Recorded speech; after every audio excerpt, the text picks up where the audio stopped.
All right. All right. Looking like here. Okay. Take my glasses off, but I can't see. No, the glasses look good. Yes. Yeah, okay. Yeah, I can't see Implies what I'm more doing. wisdom.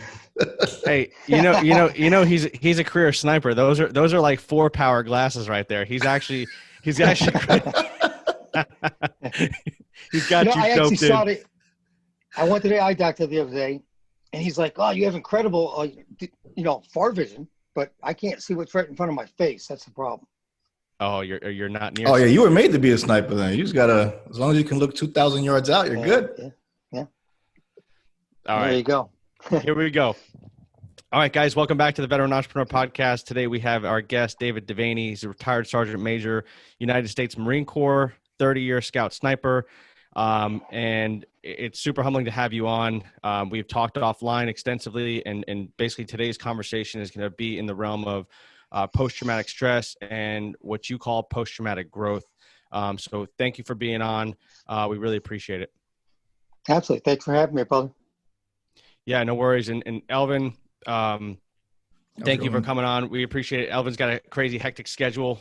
He's switched over to full-time real estate. So he's doing his thing over there in San Diego, and he's really working hard to build himself something nice. So again, thanks for making the time and we appreciate it. David, why don't you just give us a brief background of your military career, and then we'll sort of transition into our conversation. Okay. So I joined the Marine Corps in 83 as an infantryman, spent 2 deployments as a 0311 with India Company 33, 2 deployments as state platoon, then 2 years in a drill field, 2 more deployments in a state platoon. Then I went to special operations for a specialized operations training group over at 3MEF for 6 years. Then I went to 1st Battalion, 7th Marines as their company gunny and then their first sergeant. And then we went to Iraq a couple times. Then I was on I&I duty in Savannah, Georgia. And then I was with VMAQ4, an air wing unit. I was a sergeant major at Cherry Point. And then I ended my career right here at Quantico, right up the road, as the sergeant major weapons training battalion. That's basically it. That's 30 years condensed into like a minute. 30 seconds. That's crazy. Yeah, that was pretty impressive. And not to make light of it, I mean that you have a very impressive career, and some of the things you've done were pretty fantastic. You're also the author of 2 books, I believe. One is in the public domain, and one is more geared towards LEOs and combat veterans. Is that correct? Correct. Yeah, my first book was Surviving Combat, both mentally and physically, and that is restricted. I restricted it to military and law enforcement only. And then my actual, I guess you'd call it a novel, is They Were Heroes, Sergeant Major's Tribute to the Combat Marines of Iraq and Afghanistan. That was published through the Naval Institute Press. And just to speak about that book, because I think it's really important to highlight the fact that you wrote this book not based on you, but based on the Marines under your charge and some of the heroics that they were involved in, correct? Yeah, absolutely. That book has nothing to do with me. It's just I wrote it about heroes. I originally named the book Heroes You've Never Heard of, because there's probably only one hero in the book that anyone's ever heard of, and that's probably Dakota Meyer. And he's probably, like I say, he's probably, because he got the Medal of Honor, he's probably the only person that anyone's ever heard of. But I have tributes in there from PFCs to James Booker, a Sergeant Major of Marines, and 2nd Battalion, 4th Marines, who is leading reconnaissance teams out in town dressed in man dresses with full beards, And this is a Sergeant Major. I mean, to me, that is a hero. A Sergeant Major that takes 4 young Marines and goes out and they risk their lives daily to do the reconnaissance. It's just incredible stories. But it's 52 stories about 50 individuals. 2 people are actually in the book twice. Like I say, most of them you never heard of. And sometimes I think I know for a fact, you'd be shocked if you heard about what the awards some of these guys got, or some of the things they did. And what I mean by that is their awards should have been much higher than they were. Like getting a Navy Marine Corps Achievement Medal for saving people's lives, in combat. It's incredible. But anyway, they're great stories. Yeah, and tell us where you can find that book. You can find it anywhere. Anywhere you can find books, Barnes & Noble, Amazon. Okay, so it is on Amazon. Through the Naval Institute Press, etc. Yeah. Mm-hmm. Okay, awesome. Well, Well, listen, let's get into this because this is an area that you have a ton of expertise in, and so why don't you just sort of define for us what do you mean by post-traumatic growth? Okay, that's a great question. Okay, so post-traumatic growth is the thought that even though you went through something that was traumatic, extremely traumatic, because of that being so traumatic, actually everything else is easier for you.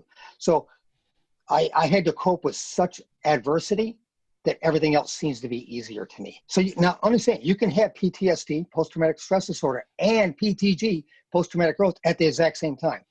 So I can be affected adversely by what happened to me and positively. But, hopefully the positive takes over the negative. Yeah, absolutely. And just going back into the PTSD history, what's sort of the backstory? Because I know this is something that's been around since probably man has existed, right? To some degree, whether you're talking tribal warfare or World War I. Can you just give us a brief rundown of the history of the PTSD? Sure. Yeah, it'd take like 5 hours to explain it, but I can do it in like 10 seconds. So the PTSD is just a term that we use nowadays. It's actually post-Vietnam, but there's been the soldier's heart, and there's combat stress, shell shock, different names, but they're different names for the exact same thing. Just nowadays we call it PTSD. And I will tell you that I have a degree in psychology, but I disagree with combat stress and PTSD. The DSM-5 is where you get your manual on psychology. It puts combat stress in the same category as PTSD because they have some of the same symptoms. And there is no such thing as combat stress in the manual. So everybody with combat stress falls under PTSD. But I think there's a lot of people have PTS, post-traumatic stress, but disorder makes you think, that they can't deal with it. And the fact is, as we'll go on here later, is that most overwhelming majority of those that are diagnosed with PTSD are going to be absolutely fine. But we can get more into that in a little bit, as we will. Yeah, so I just want to clarify. You don't like the term PTSD. You embrace the term PTS, but you don't like the disorder part, correct? Correct. So I would say that 99% of veterans, combat veterans that were diagnosed with PTSD don't have the D. They don't have a disorder. Now, there are 1% of them that have had some issues. But I will tell you that I've dealt with a lot of people with combat stress, and I have never, ever met any person in my life that couldn't function because of PTSD. Now, because they have PTSD and they're alcoholic and they're an asshole, if you will, you put them all together, that's a problem, okay? But PTSD or even combat stress is never, I have never seen where that is the reason, the only reason that this person has a problem. And some people blame, alcohol, he's an alcoholic because he was in combat. Well, I think if you look back on it, he's probably an alcoholic before he went to combat, in most cases. Or a jerk, he hits his wife, because of combat. Using combat stress as an excuse is a terrible thing. And people do it all the time. Oh, he committed suicide. Oh, it's combat. Everything's combat. Everything's combat fault, But, and as you know, not everyone who goes to combat actually sees combat. Overwhelming majority of Americans who went to Iraq and Afghanistan didn't see anything. It's the infantry and the motor transport guys that are out there with them, and the communications guys that are with the people who were out there in the fight. I did 2 deployments on Al-Assad, 2 with the grunts, 2 with the wing. And I'll tell you what, the worst thing that happened to us on Al-Assad was the time they ran out of ice cream. You know what I'm saying? And they didn't run out of ice cream. I just made that up. So there really was no stress. No, I'm just kidding. But there is stress. There's stress when you're over there in a combat zone, and there is threats out there. And being out there for 7 months or a year and a half, however long you're there, it can be stressful. You explain just delve in a little bit with the difference between combat stress and PTS. Okay, so PTSD, a lot of times people will hear PTSD and they think of, combat veterans. But PTSD comes from sexual assaults, straight up rapes, car accidents. If your life is in danger, it can create, if your life or your loved one's life and you are there, it can create PTSD, okay? Now, some people will say they have PTSD for something where they weren't even there. That's not possible. If you weren't there in your life or the people you saw's life were not in danger, you cannot have PTSD. Now, I will tell you that the VA will diagnose you with PTSD anyway, because they're so scared that you're going to do something and not be they didn't diagnose them, so they just diagnose everybody with PTSD. That's my opinion. Did that answer your question, boss? But what about combat stress, just for the viewers who may not be aware? Okay, so combat stress. Okay, so PTSD can last a little while or a long time. Combat stress can morph into PTSD if it doesn't go away. But most people with combat stress are going to be okay. I'll give you an example. In World War II, over 500,000 soldiers were pulled out of combat because of shell shock. 500,000. Wow. Yet they came back home, and very few of them had any problems psychologically. Some did, maybe 1%, but probably less than 1%. But here is why. And I'll tell you, this, I'm absolutely sure of this. And that's because back in World War II, they came back on ships. So they sat for 30 to 60 days with the same people they were in combat with, and they talked about it every day, all day. Here's the thing is, you can't not think about something. Like right now, I'm going to tell you right now. So I can't see what you're wearing, but I guarantee you've got shoes on or you got a belt or whatever. So right now, because I just mentioned the fact that you've got shoes on or a belt, try not to think about it. You watch. You're going to be driving in your car today. Go, damn it! He said shoes. Now I feel my shoes. You don't feel your shoes, but you can't now. You cannot not think about your shoes or your belt or whatever. So it's impossible to not think about something. So you need to think it through. What happened was this happened, throughout for veterans, combat veterans throughout the years. It's always happened where they were able to stay with others that had the same problems as them, and they were able to talk about it. What changed it was Vietnam, where in Vietnam, you could actually be out in the jungle in combat today, and 2 days from now, you could be landing in San Francisco, and, you're back home. You had no time to download. Even like the first time I left Iraq, we actually were brought into Kuwait. We sat in Kuwait for about 10 days, doing almost nothing. But all we did is we sat around and we talked. We talked about what we saw and what we did and all that stuff. I'll tell you. So we had an incident on the 29th of August in 2003. There was a bombing. Al Qaeda bombed a Shia church on Najaf, where I was at, and we needed to put a scout sniper team, up on top of the hospital, and I was literally in a compound right next to the hospital. Now, you could have thrown a rock at the hospital and hit it, but you couldn't get there that way. You had to drive out and go all the way around. It took like 3-4 miles to get there. Whatever. I told I was driving my medevac vehicle. I was first sergeant, and I had my 2 vehicles, security, and we were the ambulance, whatever, at the time. Anyway, I said, hey, I'll run the snipers over to, I told my CO, my commanding officer, I'll run the snipers over to the hospital. And an Army Sergeant First Class jumped in. He was the liaison. So we got over to the hospital. I took them out to the emergency room so they could climb up on top of the hospital, and the liaison could get back to the emergency room. But by the time we got to the front gate, my 2 vehicles, it was me, 7 Marines, and a corpsman. So there was a total of 9 of us. When we got there, it was absolute chaos because the first hospital was overwhelmed. Now they're coming to the teaching hospital where we were at. And so for the next 5-6 hours, whatever, us 8 Marines and Navy corpsman, 1 Navy corpsman, had to control this overwhelming situation. And at one point, I had to take a tour. It was either 2 or 3 Marines, and we actually had a doctor came out and got us and said, please come help us at the emergency room. So we went out to the emergency room and helped, and then they sent us up, and then they took us up into the hospital. There were so many people in the hospital, they had to kick them out. So if you weren't injured, you got to get out.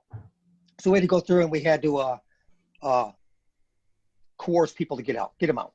Anyway, by the way. So I didn't want to go in an elevator. So I said, let's run. So we had to go 8 stories up a thing. Oh my God, I almost died. All my equipment on. I was like, man, this is a stupid idea. But anyway, that's beside the point. Anyway, I'll give you an example. So we were going through this one floor, and there was a beautiful little Iraqi girl, just beautiful, little chestnut eyes, gorgeous little girl.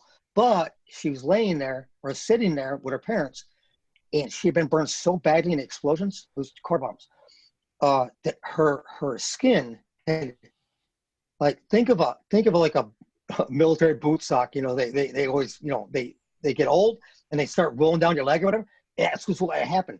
Her skin had like rolled down her leg, and you could actually see the tendons and the bone and everything. And she had this little look on her face, and I'll never forget the way she looked at us. You know, like it was our fault. But it wasn't just that. It was the smells in that hospital. I mean, there were dead bodies everywhere. When we're in the emergency room, they were actually taking bodies and were pulling them up for gurneys, and they're just throwing them over the wall into the sand, and they throwing them like they were firewood. But what it was, you know, at first I was like, what is wrong with these people? Are they sick? But they needed the gurney for the next ambulance coming through. Now, here's where I'm going with this always.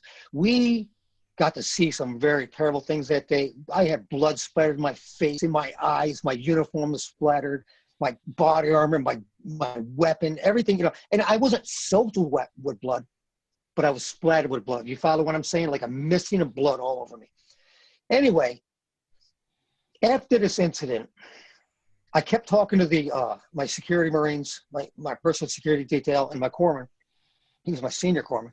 I kept asking if they were okay, and they all said that they were okay. And I was thinking, and I didn't even scratch the surface on all the things that happened that day. But I knew there had to be some issues with him psychologically.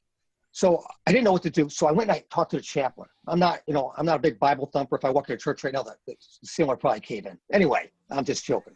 But anyway, I asked the chaplain. I says, hey, Padre, I don't know what to do here. Can you help me out? He says, yeah. He says, I got an idea. So what we did is he came up to my compound, which is about 10 miles away, and we got all my my PSD, personal security detail, and my doc, got them all together. And the chaplain says it was brilliant because he goes, hey guys, you know, most people would have been greatly affected by what you saw.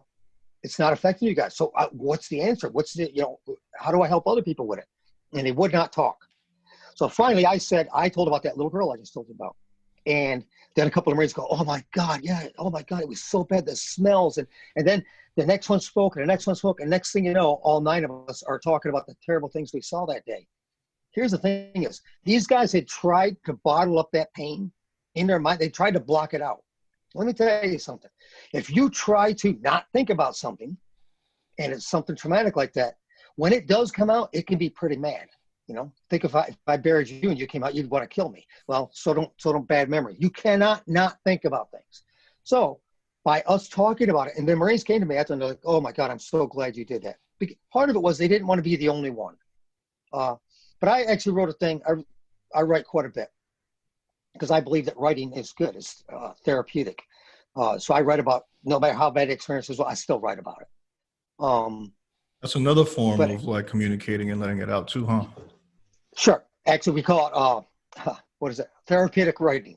Okay. So, yeah. So I write lots of stories and stuff. But it's therapeutic to me. So, like you say, not talking about it is not good. So just think about this. If you were a bad memory and I buried you, or you'd be mad when you came out. Well, so aren't they?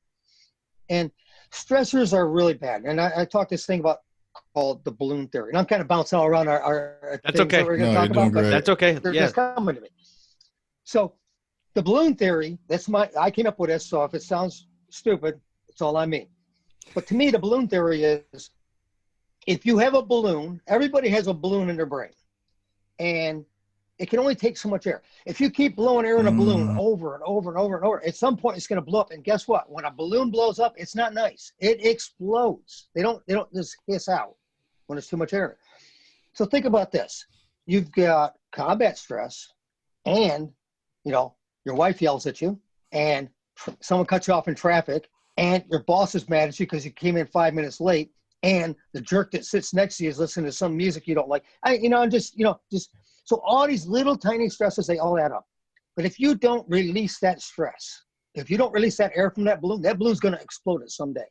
So therefore, you need to find a way to get rid of your stress. I like to hit punching bags because, you know something, in all of my years, I've hit punching bags 1,000,000 times, and you know what? I've never beat one. No matter how hard I try, I can't beat the punching bag.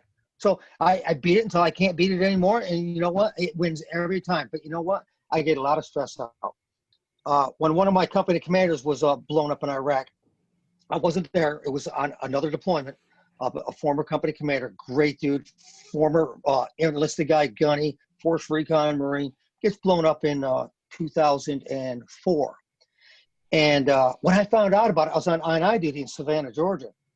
And I knew him so well. He was just my commander, he was my friend. And it hurt me so much that it was like somebody punched me in the stomach when I found out he was killed. And my I&I, the major, says, hey, you know what? For starting, he says, well, why don't you go home? I didn't really want to go home because that wasn't going to be good for me, but I did. And like I said, I was in Savannah, Georgia. I had a punching bag hanging out in the back, and I freaking tried to kill that thing. I probably hit that bag as hard as I've ever hit anything until I laid on the cement and just looked into the sky at the clouds, and I just felt terrible.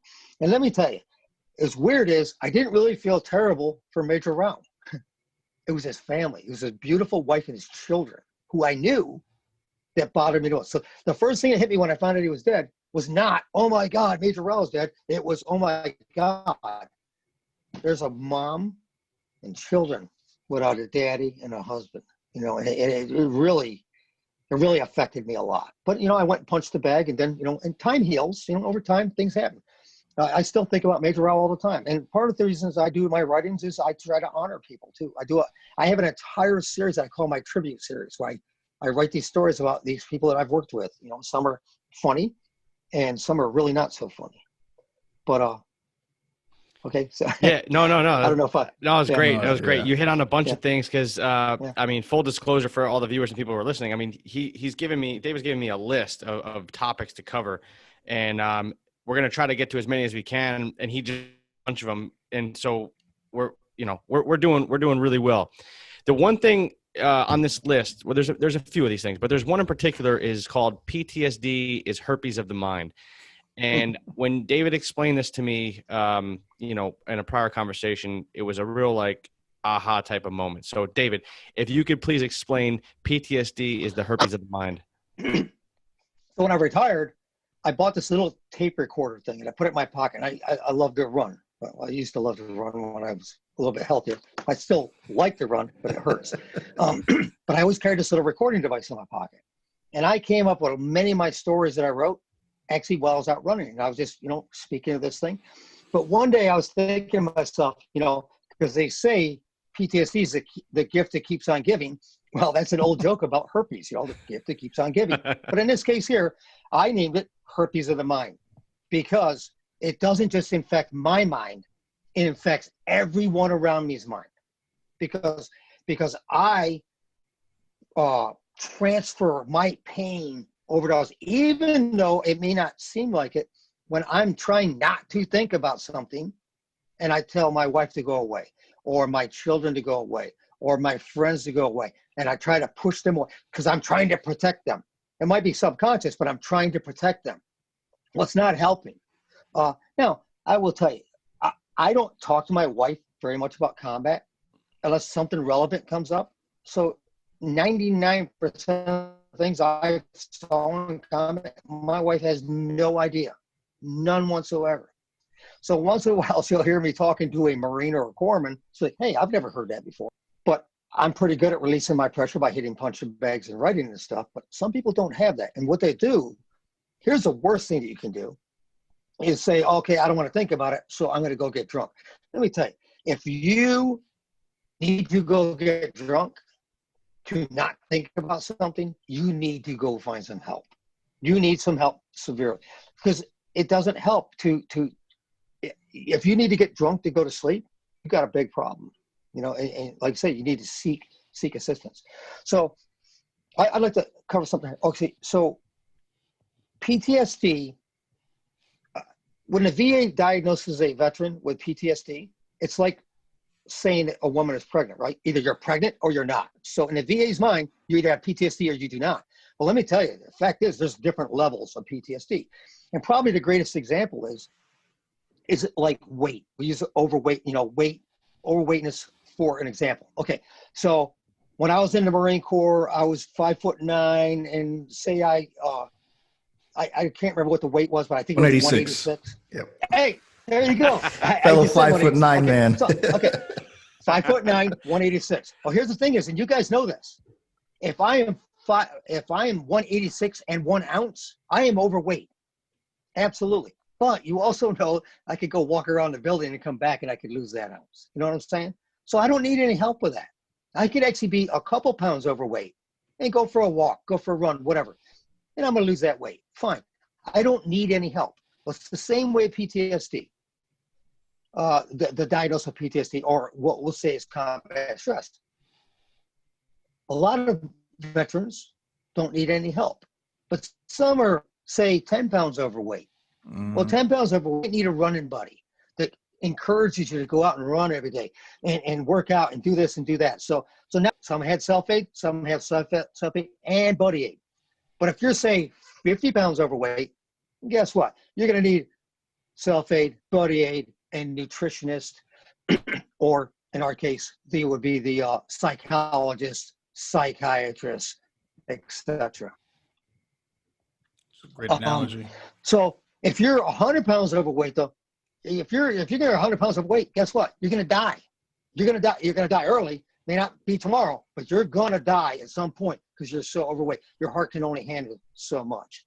I'd say, so I'm going to transition over into something here. Okay, so when I was a first sergeant, I was going to college at St. Louis University at Savannah Center in Georgia. And after I wrote the book, Surviving Combat, one of my professors said, he called me on the weekend and he says, hey, he says, I know you wrote this book. I know you're a Marine. I go to church with this young soldier from 3rd Infantry out of Fort Stewart. He says, this kid, his parents are terrified that he's suicidal. And he says, would you come in and can you talk to him? I mean, how could I say no?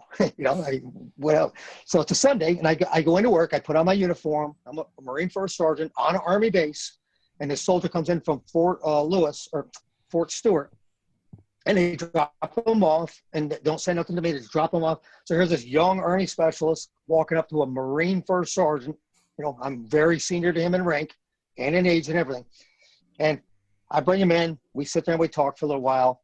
He didn't want to talk to me. But at some point, he mentioned that he'd been in Karbala, Iraq. And I'd been to Karbala. So we started talking about some of the things, and it kind of loosened him up. But the truth is, we talked for probably 2.5, 3 hours. And I really wasn't getting anywhere. He didn't want to look me in the eyes. He had his head down and all this stuff. And to be honest with you, I got a little frustrated with him, because I was getting nowhere with him. And like I say, I came in on a Sunday and I'm getting nowhere with this kid. And at one point I got kind of upset. I said, hey, listen, I know that you probably just want, is there just one thing you can tell me? The most worst thing that you did over there, or that was done over there, that you can tell me about this bothering you? He says, absolutely, First Sergeant. He finally looks at me and he goes, my problem is the fact that I'm a murderer. I was shocked. I said, you're a murderer? I said, what do you mean by that? He says, he started to tell me the story. And here was the story. And I can actually start telling the story, and everybody listening here is going to know the story before I even get to it. And so he was at a VCP, which is a vehicle checkpoint. And at a vehicle checkpoint, have signs that say slow, signs that say, you'll stop, we're going to shoot you. Well, here comes this bus down the road. And it doesn't slow down. It doesn't stop.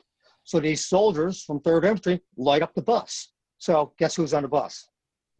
Can you guys guess? Women and children. Of course, women and children. Okay. So he looks at me and he says, I'm so bothered because we murdered those people that day. I'm like, well, wait a minute. I says, did you know there were women and children on the bus? He said, no. I said, well, that's impossible then, because murder requires premeditation. You can't just, murder doesn't just happen. You know what I mean? It requires there's different levels, obviously, but it requires you to have known what you were doing was wrong. And he just looked at me, and I says, hey, I says, let me ask you this, buddy. Okay, so you're upset that you harmed women and children, and I don't blame you. And, you should never forget the fact, but it's war and stuff happens. I said, let me ask you this, though, and this is what got to him. I said, let me ask you this. What if you had not done your job and that vehicle had come up to your gate and blown up and killed a bunch of your soldiers because you didn't do your job? I said, then how would you feel? And that was what woke him up.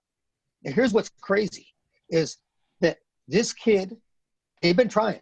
His small unit leaders, his platoon sergeant, platoon commander, company commander, first sergeant, battalion, whatever, everyone, and they sent him up to psychologists and psychiatrists, difference being that psychiatrists can give meds and all that. But anyway, he went through all these different levels and no one did anything to him or for him. And then someone as simple as me was able to ask him a simple little question and tell him he's not a murderer. And he felt better. And it was amazing because he sat up straight and he looked at me. But you know something? I says, did you tell anyone this before? He says, no, because no one ever asked me. So that's crazy. No one ever asked him. It's like, people say, everybody used to be like, don't ever mention suicide to people. Well, that's stupid. If I think you're suicidal, I'm going to ask you, are you suicidal? There's nothing wrong with me asking you that. There's nothing wrong with me not asking you this. So I was talking to one of my Marines the other day, and he was telling me about somebody that was having issues. And I used this is one of my favorite analogies when it comes to helping people, is that if you and I were on a street corner and I started to walk into traffic because I wasn't paying attention, would you grab me and pull me back? And of course, everybody's going to say, yeah, of course I would.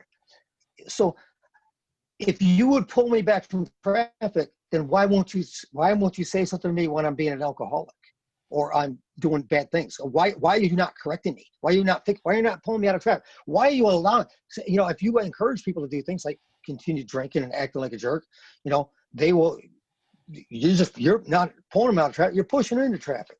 But if we love our brothers like we do, then we should be able to say to them, hey, you're doing something wrong or whatever. But it amazes me to this day that all those levels of these professional psychologists and psychiatrists and leaders, and no one ever asked him what the hell his problem was. And it was all about that one day where stuff happens. I think combat is a terrible thing, But here's something else, though, is people don't realize is that even in the grunts, infantry, 99% of combat is not fighting. It's just boredom. It's pure boredom. The problem is that 1%, which is even probably less than 1%, that 1% is absolute chaos. Chaos in action, chaos in your mind.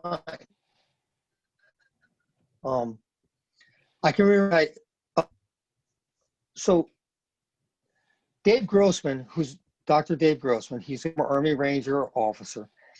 He talks about sleep being so important. It is. And the problem is, especially in combat, we don't get enough sleep. So during the invasion, at one point we got up to the Ali River, right near Baghdad, and I was so exhausted that the night before we crossed the river, I'm sure you guys were born to body armor. It's got the plates in it, and they're kind of curved. But I was laying back on my body armor with my helmet all cracked back like that, in this terrible position. But you know what? I was laying down and I was comfortable.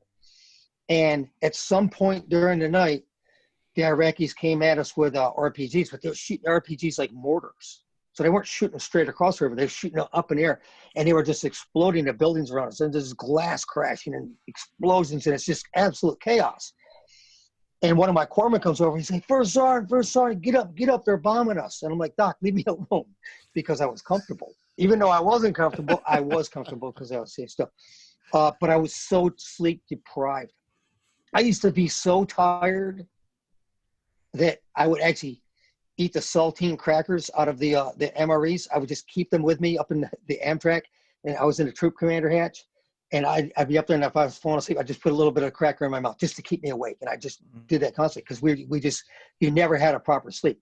But,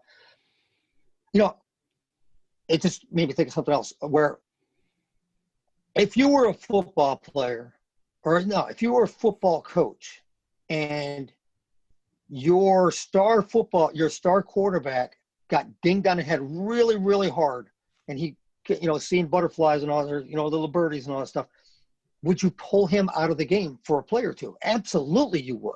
Any sane coach would. But we don't do that in combat. We got guys that get smashed in the head. I don't really mean a brain injury like TBI. I'm talking about just the chaos of combat. His friend was just blown away. Maybe you could let him stand down for a little bit, but maybe you don't want it. It depends on the individual. Some people, the better to get them right back out there because they're not sitting there and dwelling on it. You know what I'm saying? Yeah. But if I would pull my star football player out of the game for a couple of plays, why the hell can't I pull one of my soldiers or Marines out for a patrol or whatever? I had a Marine tell me once he just felt terrible. He's like, yeah. He says, yeah, my buddy died, and he says it's my fault. I says, hey, I'm tell me about it. Tell me. He says, well, I was on guard duty, and I had a patrol, so I get ready to come out of guard duty, and my buddy goes, hey, don't worry about it. I'll take the patrol. So he got in the vehicle. An hour later, they ran over an IED, and he was killed. He says, it's my fault. If I had got in that vehicle where I should have been, he wouldn't have been there to die. I'm like, that's retarded. Are you kidding me? That's not your fault. Did you know there was an IED there? I'll give you another example. I was stationed here at Quantico, so I used to go see the wounded up in Bethesda Hospital. And, this actually incident happened before that, but I've always gone to see combat wounded, right? Just to go in to visit them and see how they're doing. But this one day I went into this hospital room. Now, this kid didn't know it. I'd been in the other room before this. This kid starts telling me he's all upset. And he's telling me about how he had got another Marine very badly wounded. So these two young corporals, one had his leg blown off, and the other one had his left leg blown off, and the other one and then one had his leg blown off. They each had a leg blown off, but one had his arm blown off all the way up into his shoulder. So there's no way to repair it. Not even a prosthetic would work on her that I know of. Anyway, he says, he was a corporal, and he says, hey, First Sergeant, when you go into the next room, you're going to meet a kid that's my fault that he's in that room. And now he doesn't know that I've already met that kid, and I already know the story. But anyway, so this young corporal was leading a QRF, a quick reaction force. And they were rolling down an alley going to rescue these guys that were in trouble. And the corporal leading the patrol decided to get out of the vehicles and run down the alley because he's afraid that the vehicle would get caught in the alley, hit ID or whatever, and they'd get blown up or whatever. But as they were running down the alley, if I remember right, it was an RPG it hit, and it blew them both up. Anyway, he's like, it's my fault that he's in that room and he's got his leg blown up. I says, buddy, did you know that you were going to get blown up when you went down? He says, well, no, First Sergeant. I said, so you made the right decision to get out of that vehicle. It happened. I says, why are you blaming yourself? He goes, oh, wow. He says, well, no one ever told me not to blame myself. So he's blaming himself for something he couldn't control. I can't control. Just because I send you on a patrol and you get blown up, it's not my fault, unless I knew it, unless I put the ID out there, how's it my fault? But a lot of these guys, they have what I call false cognitions, false thoughts, where if no one ever I'm not afraid. When I go into a hospital with the wounded, I ask them what happened. Hey, do you mind telling me what happened? And they tell me. But a lot of times they feel really guilty. Like I was talking to a corpsman at Bethesda once. Shot with an AK. This is crazy. It shot him through his fibia, tip fib, whatever, the larger bone there, right below the knee. And tibia. It put a perfect tibia. It put a perfect 7.62 hole right through it, and then blew the back of his calf out. But he's laying there, and he's apologizing to me, and feels he's got tears in his eyes because he wishes he was in combat with his Marines. I couldn't tell you how many guys I talked to in the hospital that said they felt guilty. The fact that they're eating food with their family and their friends were still in combat. It was almost all of them say Yeah, the same thing. Oh, I wish I was back with my guys. I think that's that no, that's even, I mean, I've heard that. I can't tell you how many times from people that I know. And, you know, I the other thing that I want to try to get into too real quick is you have a couple of these bullet points here about PTSD being the new badge of honor, veteraphobia, and the angry vet hurts us all. And this sort of takes us from sort of what we were talking about into a different direction. But I think it's a topic that needs to be talked about because it is important for us as veterans to recognize some of these things. Uh-huh. Yeah. So let's hit them one at a time. What was the first one? The first one was PTSD, the new badge of honor. Okay. Yeah, you go. Now, when I say the new badge of honor is because, okay, so PTSD had a stigma to it. And then all of a sudden, Marine Corps, I know the Marine Corps, the leadership started, oh my God, PTSD. And then you had sergeant majors walking around, hey, I got PTSD. What they're doing is they're saying, don't worry about telling people about it. And you'd see it on Facebook where there'd be almost like, well, you didn't go through what I went through. How do you know? How do you know what I went through? You don't have any idea. Two people. How do you see know the how it exact same affected thing. it too? I mean, being a cop. Exactly. Two people see the exact same thing. They don't see the exact same thing. They perceive things differently. Think about eyewitnesses in law enforcement. They're so unreliable. Well, I mean, we used to prove this like at schools where you'd have somebody come in and dressed all crazy and they talk to the instructor and walk out and then be like, hey, you got 50 people in the room. Okay, describe that person to me. And you'd come up with 50 different versions of what had just happened. Scott, I know you know what I'm talking about. I mean, because eyewitnesses are terrible. They're good, but they're also terrible at the same time. Anyway, angry veterans that hurt us all. Let me tell you something. I especially around Memorial Day, like you'll see people, put stuff on Facebook like, don't thank me, because I'm a veteran. This is the day for the fallen. And then, shut up, dude. If someone thanks you for your service, thank them back. Because you know what? When you're an asshole to that civilian goes and tells their family and their friends that you're an ass. And that makes you, because you're an ass, that makes me an ass. It makes us all asses. Okay? So angry veterans hurt us all. That's what I mean by that. And I apologize for using my not so terrible language, but bad language. No, don't apologize. Anyway, what was the next one is veteraphobia, and we had talked about that offline as well, which I thought was pretty interesting. So veteraphobia is something that I made up. A phobia is an irrational, fear of something. Okay, so veteraphobia. So in a way, they don't mean to do it wrong. So like the media, pushes PTSD with veterans and the Hollywood, etc. And I think in general they're trying to do good, but they've gone to the point where, someone robs a bank. Oh, he's a combat veteran. He's got PTSD. Dude, listen, PTSD has never robbed a bank, never punched a wife in the face, and never got drunk. PTSD has never caused any of that. It may be a factor, it may be partial factor, but it's never I've never met anyone that it was the total reason. Anyway, veteraphobia is the irrational fear of veterans. So you got the veterans, and think about this. You got these veterans that run around, and it's funny because they got the shirts that say, what is it? Disgruntled veteran or disgruntled. Yeah, disgruntled veteran. Don't talk to me and all this stuff. Yeah, but that same veteran was like, well, no one thanks me for my service. Well, they don't thank you because you're an idiot. You got that shirt on that says, don't talk to me, disgruntled veteran. Yeah, come on, man. But these all fall into the same category. If you think about the angry veteran and veteraphobia and stuff like that. But you know something? If we don't educate the public to what we've gone through, then how can we expect them to know? If the military represents less than 1% of society, that means 99% of society only knows what you tell them or what they learn from Hollywood or from the news media or whatever. And I don't really want to get into it here, but I will tell you that the news media, if you want to know what's going on in a combat zone, don't look at the news media. I will tell you, I actually had a Reuters reporter attached to on our compound in Najaf. And the first thing I did is tell him how much I hate reporters.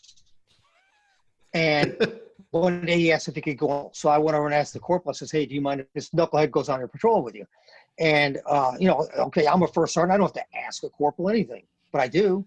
So, hey, corporal, do you mind if this knucklehead goes on patrol with you? He says, no problem, first sergeant. I said, listen, dude, do not let him get killed, okay? Don't let him get hurt. Watch out for him. But then I turned around with the reporter, and I told him that, if you get my corporal and his Marines hurt, I'm gonna hurt you, whatever.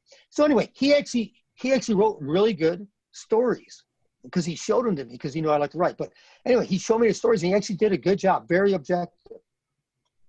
But he's a Reuters reporter, and his stories aren't his stories. His stories go to someone else who edits them, and they would edit them to the point that it was no longer the story. You know what I'm saying? They were anti-war, and they turned every story, no matter how good it was, into anti-whatever. And I'll tell you, there was a lot of people that didn't like us, but there's a lot of people that loved us too. And we saved a lot of people died, but we saved a lot of lives too. And there was people that we could have killed that we didn't kill too, by the rules of engagement. We could have killed people. And I'll give you an example. We're in Baghdad, and we're on an armored patrol in the daytime. And now how armored patrols work in a city is you actually have the infantry walking. Once they get to their patrol area, the infantry is walking around the armor, protecting the armor, because they can't protect themselves from the lower level threats. Anyway, we're going down this road, a street, and this guy comes up and he starts screaming and yelling in Arabic. I don't know what he's saying, but he grabs onto one of my corporals and he pushes him into my moving armored vehicle. We're only going 2 miles an hour, but he pushes him into it. And he's holding on to his M203, his rifle with 203 attachment. He's pushing him into my armored vehicle, and I'm in a TC hatch right above him.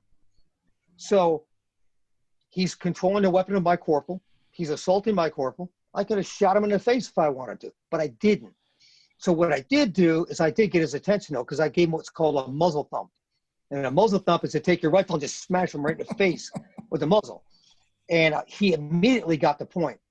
But what we found out later, he was upset because the night before, 2 of our corporals had killed his son, who had been stalking up on our position. So as we're doing a night patrol, he didn't realize that, those little crazy things we got on our helmets are, they look green. They give us night vision. It's crazy, isn't it? So we could actually see him. We actually had posters all over the place telling him, look, we can see you at night. But this knucklehead was like stalking up on our patrol, with his AK-47, and it didn't work out very well for him. But so Daddy was mad about it. Another time we had this knucklehead. We're rolling down the road headed towards our battalion headquarters, and this Iraqi dude, or I think wasn't from Iraq. I think he was from somewhere else. But he threw a cinder block at the windshield of my vehicle. And he missed, but he didn't realize that I was driving and that I was going to come get him. So I drove up over the curb and through the little desert there, towards this little housing area. And I'm running him down with my vehicle. You know what I'm saying? I'm coming after him. And he finally stopped on his road. And we took him down. Corporal Lapp and I took him down where 2 other Marines stood security. It was crazy. Got a couple of police officers standing right there, Iraqi police officers. Didn't do anything to help. Anyway, we take him down in the street, and he tried to take Corporal Lapp's weapon. And then at one point, he tried to take my handgun. I had a rifle, but I had a handgun also. And he's trying to get my handgun out of there. So we could have, by the rules of engagement, we could have killed him. But we didn't. So, I just smashed his head into the ground a few times till he got the point, and then we cuffed him and took him in. But this guy was so terrified that when we got him to the battalion, so we were not allowed to take detainees inside the battalion compound. We'd actually had to stop outside, and then we had to take them out of our vehicle and give them to the S2, intel guys, and then they would take care of him and take him inside. But I'll never forget, we'd sandbagged his head, so he couldn't see. And we had him flex cuffed behind his back. And he did something that I've only heard of happening, but I've never, ever seen it happen. But he broke, I don't mean flex ties, I mean actual flex cuffs. He broke flex cuffs from behind his back and fought. And I swear to God, it was crazy. It was like the Keystone Cops. 10 headquarters of service Marines are trying to wrestle this dude. They were really wrestling. How big was he? Like, was he a big dude? Like, No, he's about the same size as me. But what we found out later was two things. Number one is he thought that we were going to kill him. Because they've been brainwashed thinking that, if Marines take you, you're going to die. So he thought he was going in there to be killed. But number two is, oh my God. So we went in and did something. When we came back out, the battalion surgeon says, hey, first sergeant, come here, check this dude out. His heart rate was at 220, like an hour and a half after the actual incident. Let me tell you something. Go get on a treadmill and try to get your heart rate up to 220 and keep it there. I bet you can't do it for more than a couple seconds. So for him to be at 220, they determined he's on some kind of crazy, I don't even know what it was, some kind of a drug that it had affected him, was affecting his heart rate and everything. But he just sat there and, bounced back and forth and everything. Well, we got kind of went off in the weeds on that one, didn't we? Yeah. That's all right. It's a good story. It's super intriguing stuff. Yeah, I had to hear what's going on. Let's pivot to suicide. Yeah. Because you've got a series of bullet points here about suicide, and so I'll briefly read them off, and then we can kind of pick them off one by one. So, you've got enough talk of suicide already. Altruistic suicide. Suicides in infantry hikes too. That's pretty interesting. Loneliness, a long, slow death. Then veterans a day commit suicide. Suicide is an option, and you can kind of pick at them and choose which one you want to go with. I got it. Yeah, good, perfect. Okay, so enough talk about suicide already. It's actually an article I wrote that actually went into the Naval Institute Press. They're a proceeding magazine, so it's a published article. So therefore I can't I don't own it anymore. They own it. But anyway, I was still on active duty when I wrote this, and oh my God, it was like every week it seemed like we're getting a new suicide brief. And what I write in is that it was almost like we were educating people how to commit suicide. It got to the point where okay, so if you're most of your military or Marine suicides are 18 to 24-year-old white infantrymen, whatever. Well, dude, guess what? Probably 85% of Marine Corps infantry is 18 to 24-year-old white fucking dudes. No kidding. That's the demographic, knucklehead. Anyway, but not only that, they use a violent means. So now I'm an 18 to 24-year-old white infantryman. I know that it's okay to kill myself, and I need to use a violent means, so I'm going to use a gun. You know what I'm saying? So it was almost like we're educating. So I was so pissed off at the Marine Corps. I wrote that article and gave it to the Naval Institute, and they published it. And I had a couple of people come after me, but most people were like, "Yeah, you're right." Okay, altruistic suicide. Altruistic anything is for the better good. So imagine you've got a veteran that is they feel a burden to others. So they're a burden to their family, their friends, etc. And they're lonely, because they're pushing everyone away because they got the herpes of the mind, pushing everyone away. And what they do is they kill themselves. The altruistic suicide is to kill yourself for the better good, so that they don't have the burden anymore. But what some people don't realize is when you commit suicide, there's only one person on earth that is not harmed by your suicide, and that's you.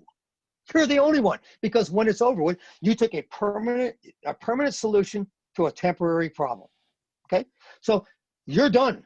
Now, all your family and your friends, what happens after a suicide? Every time the family and friends are trying to analyze, what did they do wrong? What did they not see?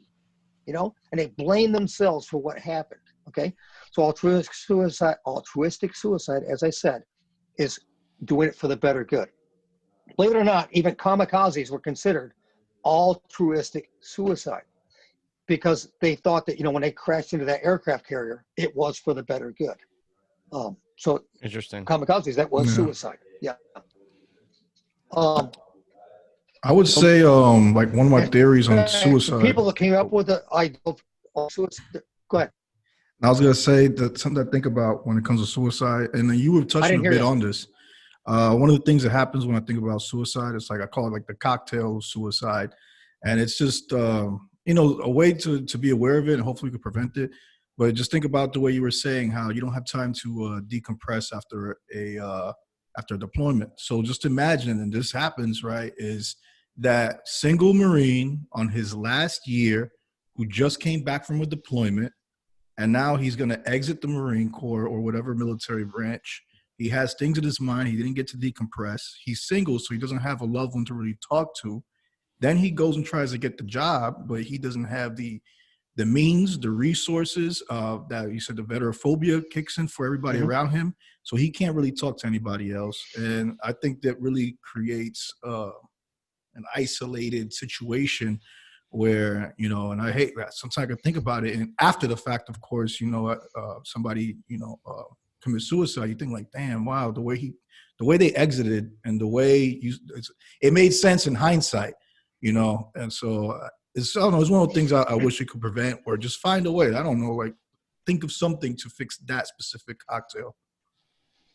I don't know if see, you guys may not know about this, but when you're in the senior ranks of the Marine Corps, they have what they call suicide briefs. I hated them because you got some officer who will come in from another command and they'll go analyze everything and they'll criticize everything. So when you got to go brief like the general, you'll have the fire team leader, the squad leader, the platoon sergeant, the platoon commander, the company commander, first sergeant. They're all going to be there and all brief.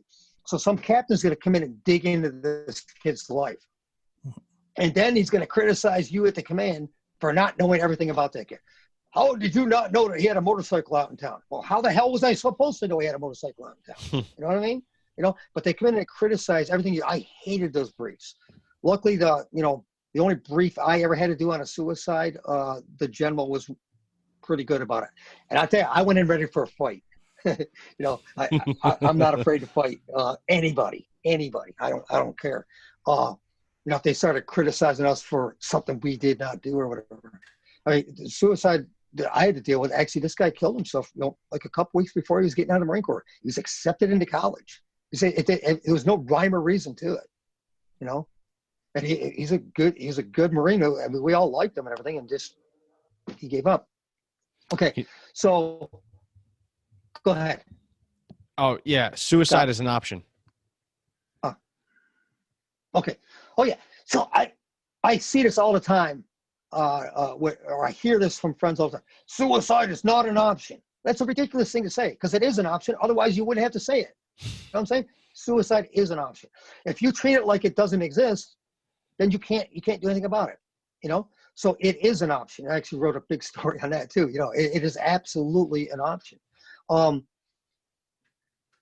And something else is, you know, there's a term called contagion. Okay. So suicidal contagion. What was that knucklehead's name? The singer from Seattle, Kurt Cobain. Yeah. After Kurt Cobain committed suicide, there were suicides all over the country, because after he did it, it made it easier to do it. I use this analogy for Marines, me being a grunt. That's why I like this one. Hikes, humps, you know, where we're hiking with heavyweight gear. What you'll see is, say you're out on a 25-mile hike. You know, everybody's sucking it up, the pain, it all hurt, everybody's hurting. But, you know, you get like 10 miles into it, and all of a sudden, one Marine will start falling back, and all of a sudden he falls out. And everybody else is still sucking it up, but then another one falls out. And as more and more of them fall out, it makes it easier. So the first guy, everyone remembers the first guy, but no one remembers the 23rd guy. You know what I'm saying? So it makes it easier. What I'm saying with this is that when your friends commit suicide, and those that you respect, it makes it easier for you to do it. And there can be contagions where, I mean, I'm sure you guys have heard of like suicide pacts and all this stuff, everything. But it just, when they make it easier for others. Okay, so the 22 a day thing, I honestly don't even know where this comes. I don't know where. They've been saying 22 a day for all these years, and I'm not sure where that number comes from. You know, I don't know where that stat comes from. But let's say it's true that 22 veterans kill themselves every day. Well, I looked into it, okay? And it's not what people think. Right now, if you hear the 22 a day, people assume that these are all recent combat veterans. Okay, so let me tell you something. very few of them are actually recent combat veterans. Many of them have never even been to combat, and many of them are from former wars.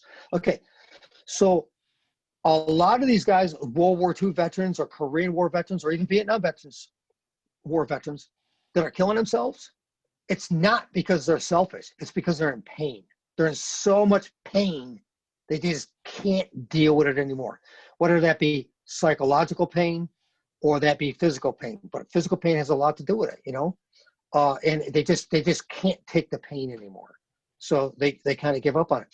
But if 22 veterans a day are killing themselves, probably 21 of them are probably 18 are from previous wars, and 3 of them have never even been to combat. Even the ones that are killing themselves nowadays. I mean, suicide is a thing. It's always been a thing. As long as humans have been around, people have been killing themselves, you know. I'm not sure how they did it in the old days. I don't know if they stepped under a dinosaur on purpose or whatever. I'm joking.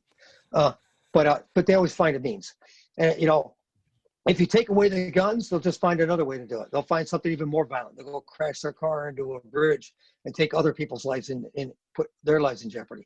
But if someone wants to kill themselves, I tell you, this shocked people. I was in a meeting as a sergeant major at Quantico, in a room filled with master gunnery sergeants and sergeant majors. And I said this. I said, you know what? You guys don't know what you're talking about. If I wanted to commit suicide right now, there's not a damn thing you could do about it. I just whip out a gun and blow myself away. There's nothing you could do about it. So stop criticizing people and saying that they should have stopped it. If someone truly wants to kill themselves, there's not a thing you can do to stop them. Most people, I would say, don't want to commit suicide. They want you to help them not commit suicide. But again, if somebody's content on whacking themselves, there's nothing you can do about it. Did that answer you where we're at there, Scott? Yeah, absolutely. Yeah, I'm just trying to hit some of these waypoints, and we've gotten through a ton of them already. Yeah. So I guess for this last segment, what I really want to focus on is, and you've already touched on some of it, is what it is that you can do today, pragmatically speaking, to deal with this, right? So if you're someone who has PTS, combat fatigue, whatever coin term you want to use, what are some of the things that you've seen, that you've used, and that you've quote unquote prescribed to others maybe that are dealing with these same issues? Okay, so all right, I'm going to answer that question, but first of all, I'm going to talk about survivor guilt. Okay, survivor guilt, because I'm going to lead into this. Survivor guilt is when we feel guilty, you know, that I made it back, but my buddy didn't. Okay, and that leads into the honor or dishonor. So these people that come back and, oh, woe is me, my friend died, so I'm getting drunk and I act like an idiot. Okay, how is that honoring? If I die in combat, I want you to come back and the greatest human being you can possibly be. I want you to be the best husband, son, wife, sister, daughter, whatever it is, be the best possible. I gave my life so that you could continue life. So how dare you just be a drunk idiot? You know, you're not honoring me, you're dishonoring me. They gave their life so that you could have that freedom. You know, so it's to honor, not dishonor. The movie Saving Private Ryan, amazing movie. My dad was a World War II veteran, and I felt sorry for him because he went to see the movie and he had to walk out almost as the movie began because it reminded him of being over in Europe. Anyway, in that movie, anyone who's ever seen it will remember at the very end of the movie, Tom Hanks is up on the bridge and he's dying, and he looks at Private Ryan and he says, "Earn this." And what he meant was, go be a good man. But if you remember at the very end of the movie, there was a man who was Private Ryan kneeling down at the gravesite and he's crying. And when he got up, he looked at his wife and says, "Tell me I was a good man. Tell me I was a good person." And he was, you know, but earn this. So we all have to earn this. If we do not honor those that have fallen, then we dishonor them. There's only 2 choices there. It's pregnant or not pregnant, okay? Honor or dishonor, one or the other. You have 2 choices. Which one are you going to make? Let's see. I love that. What else do we want to talk about? I love that. I think that's the best way to characterize and sum that up. I I don't know that I've heard it put any better than that. I actually got that from Dr. Dave Grossman, so I You plagiarized. You plagiarized. yeah, Great information to share. Yeah, I want to earn rephrased this it. like somewhere in the But it's a wall great here thing. now. But before we end here, I wanted to mention we had talked about this, the who's watching the watcher thing. Oh yeah, I think it's very important because I'll give an example. Major Rao, before he got killed, he was my company commander, and he was a workaholic.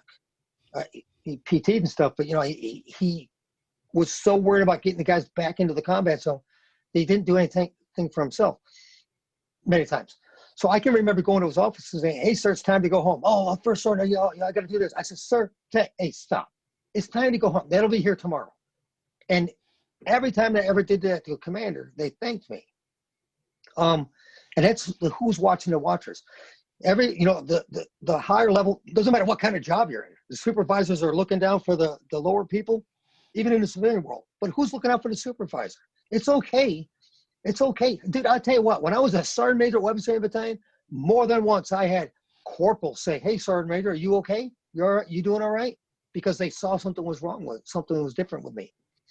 I had many of my peers. Scott, you may have read what I wrote recently about the unprofessional professional. I don't know if you read that. Yeah. Anyway, I wrote this thing about that I was an unprofessional professional. And what I meant by that was many of my peers thought I was unprofessional because I always joked with my Marines, but I let them joke back with me. But those same Marines that thought I was unprofessional were shocked when I would meet one of their Marines who I'd never even known before. I talked to him for 5 minutes and knew something was wrong with him. And I go to their sergeant major and say, "Hey, dude, sergeant whatever's got a freaking problem?" "Oh, no, I didn't know the idea." Well, the thing is, the difference is I go and talk to people. But especially with my Marines, like, for instance, Weapons Training Battalion, I'd go around, I'd try to shake every hand of every Marine I could every day, as many as I could. And that's why, like, sometimes I remember, like the colonel say, "Sergeant Major, how is it that you detect something's wrong with a corporal like that?" So, "Sir, I shake his hand every day." So when he jokes with me every day, but today doesn't joke with me, there's something wrong. There's something abnormal about what he did. It's atypical. Okay, Yeah. so Yeah, well, I mean, again, that's something I'm dealing with currently, right? Like I work in a place, and let's just say there's a similar situation where like there's the detached leader, right, or the detached leadership, and they're not engaged with the lower level people, and so they're not in the trenches, and they don't know, they don't have an ear to the ground, like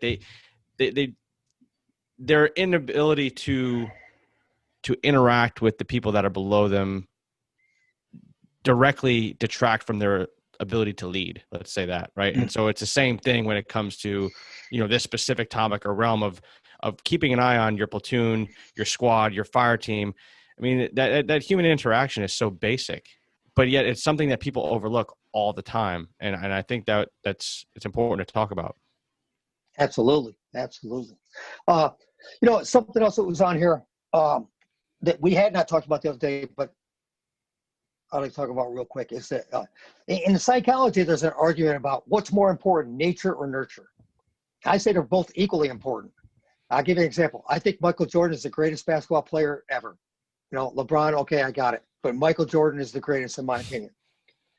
But what if Michael Jordan had never been taught how to play basketball? He wouldn't have been the greatest basketball player ever. So he has all that nature, but the nurture wasn't there. No one taught him how to use it.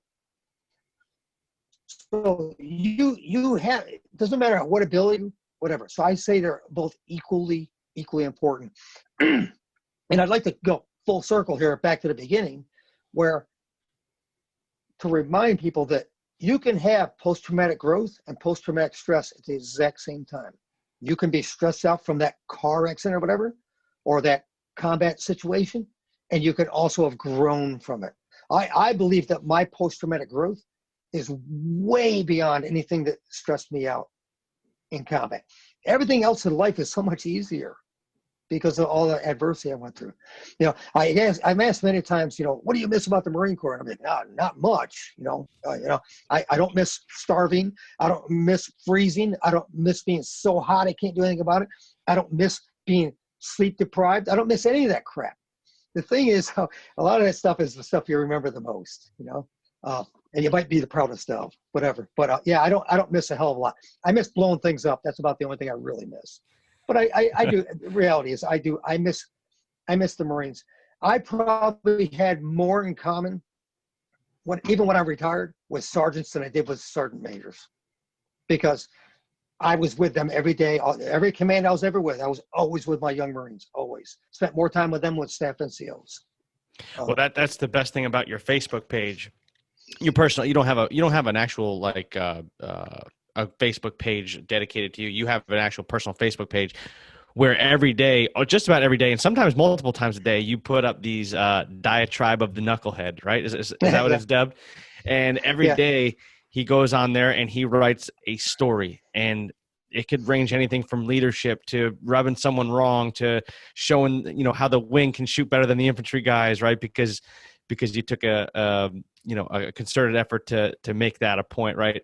But if you're listening and you haven't given him a friend request, definitely give him a friend request, because I read your stuff every day, and it's always a good check-in. It's always a good reminder, and there's always value that comes from the things that you post and the stories that you write. I do have another one. It's called Coyote Brown, 30 Years of Liberty Risk, which is the name of my future books. It's Coyote Brown, 30 Years of Liberty Risk. Yeah. So, and anybody can go to that. They don't need a friend request. They can just go click on it, and that's where I post most of my stories, actually. Really? Okay. So I just started a page. Yeah. So I'm going to invite you to it so you can start posting in there too, because your stories are valuable. Actually, I wrote an entire, it's an unedited book just on law enforcement to see, you know. I got an unedited book on psychology. Every one of my books is what I name it is Coyote Brown.